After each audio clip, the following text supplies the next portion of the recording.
ginaya ang itsura ng kanyang ama. Binubuo na lang niya sa mga kwento at lumang litrato. Sa akong nadunggan, isa akong papa, 5'6" ang height, taas siya, matipuno, kulot ang buhok, taas siya ilong, gwapo po siya kay. Sige na ko giampo sa Ginoo nga, makikita unta ko sa akong papa.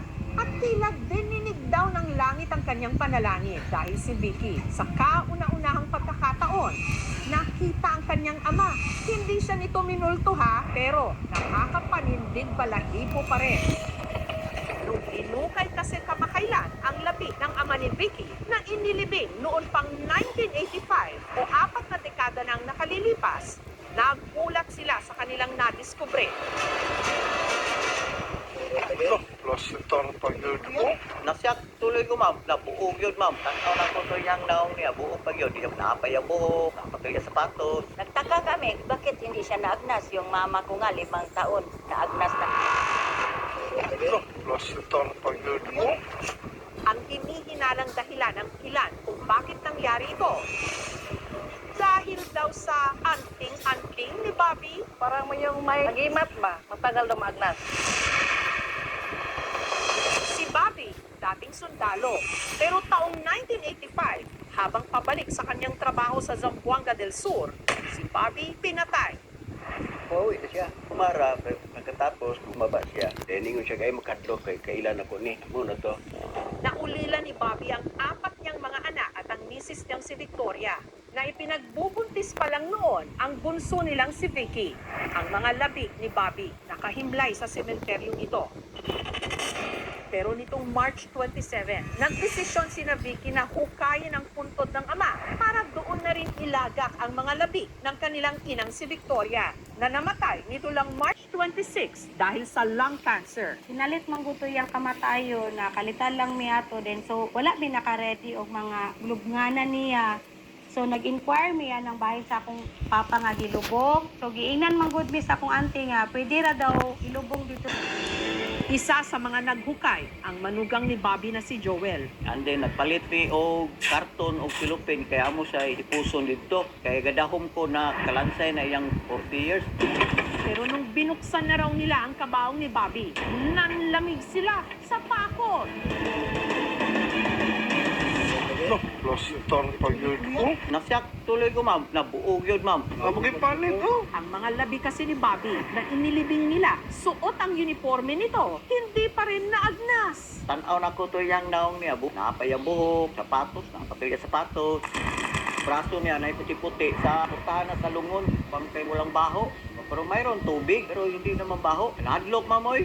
First time ko nakakita inatugod, ma'am. Yun ako ma-feel na sa una ko pagkuhan na buo pa man niya. Dili ko na ko pwede ibutang ko sa bag na buo. Amo na lang po gikuan siya na ipicturan lang. Si Vicky na nooy abala sa pag-aasikaso ng mga papeles ng ina. Nagulat sa ipinadalang litrato at video ng kanyang tiyuhin. Check ko nga, nakita na ko sa picture. Plus ito ang pag-yod mo. Buo pa man. Pasalamat kay ko sa Ginoo kay buo-buo pagid siya hantod gikan sa ulo hantod sa tiil hantod 39 years old na ko saka pa nako siya na nakitaan nga inulana iya itsura.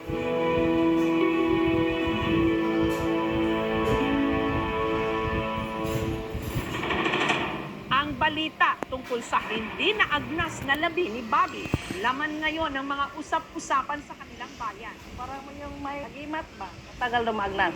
Pero ang mga naulila ni Bobby, may hinala. Doon ako na siya gikuptan. Nga na anting-anting. Noong nabubuhay pa raw kasi si Bobby, lagi raw itong may daladalang anting-anting na pamana sa kanya ng kanyang tiyuhin. Proteksyon dahil delikado ang trabaho niya bilang sundalo. Doon ay nagsulti sa ako nga gihinatag dito sa among uyuan sa una. Ang tinutukoy na agimat, isang libreta na naglalaman ng mga orasyon. Yun ang nakita ko, yung maliit na para Bible, kulay pulan, Latin ang nakasulat. Yung libreta, parang prayer book.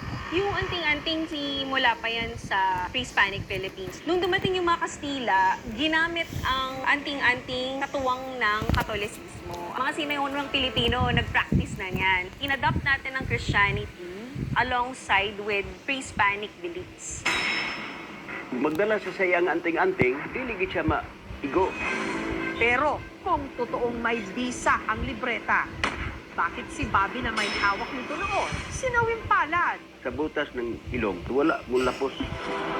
No, nasistar pa yun ko. At anting-anting din ba ang salarin kung bakit ang bangkay ng dating sundalo sa Pagadian magpahanggang ngayon, hindi pa rin naagnas? Bakit pa nito? Aasintahin na natin ang mga kasagutan sa aming pagbabalik.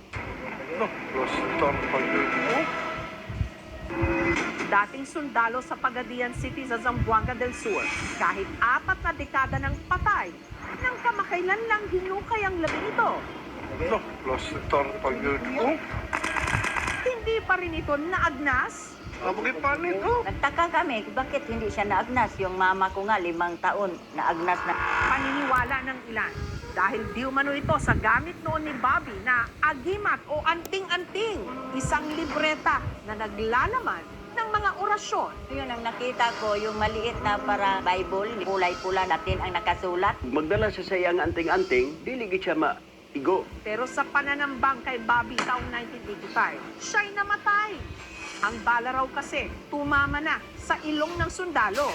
Ang bala gani nga mosunod sa ilong sa bangag sa lawas sa tao. Kay wa may kalutsan, walay kagawsan, asa man padulong ang bala. Mo nagmamatay gid siya. Parang mo na yung kahinaan ng anting-anting. Pero nasaan nang sinasabing agimat ni Bobby? Ipinamigay pala ito ni Bobby sa asawa ni Lourdes bago siya namatay. Noong panahon yon, gabi na siya mag-drive ng motor. Maraming mga masamang tao nagkalat sa palibot kasi proteksyon daw yun. Walang gumalaw sa kanya dahil lang yun sa orasyon. Si Esmeraldo na siyang pinagpasahan ni Bobby, namatay sa cancer taong 2015 bago raw ito yumao. Inihabili naman niya ito sa isa sa kanyang mga kapatid. Sinunog ni Victoria Insong yung mga libreta. Wala na natira. Kasi si Victoria kasi hindi siya maniwala ng ganyan. Since birth ko, Christian nami. Wala bang gud sa amuan ng mga tinuan nga anting-anting. Oo pa man. Pero bakit nga ba ang labi ni Bobby hindi pa rin naaagnas kahit 4 na dekada na siyang patay? Hindi lahat ng katawan ay mape-preserve ng 40 years. Yung strength o yung tapang ng pagtimpla ng formalin solution is a factor para mas tumagal yung proseso ng preservation. Hindi naman kasi ito namatay due to a septic or yung infectious process. Maganda yung pangangatawan nito. Masikip yung damit na suot nito in time na nilibing siya. Hindi na exposed cold and moist environment. Ito yung mga nag-contribute. Kaya hindi tuluyang naagnas yung katawan.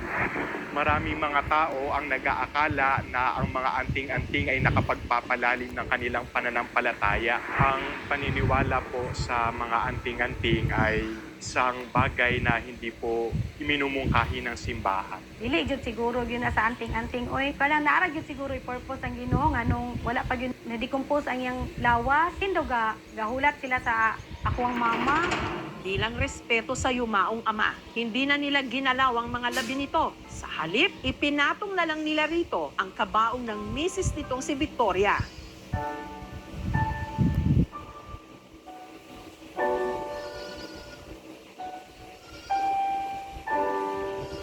Sige lang kay at least nakita na ko nga naa siya dira. Kauban po sila sa akong mama nga nag-usa rin sila. Nalipay na po mi nga silang duwa magkita ra sila puhon. Lumisan man ang ating mga mahal sa buhay, ang kanilang mga alaala, hindi kukupas at maaagnas. Ilang dekada man No, nasistar pa yun ko. ang lumipas.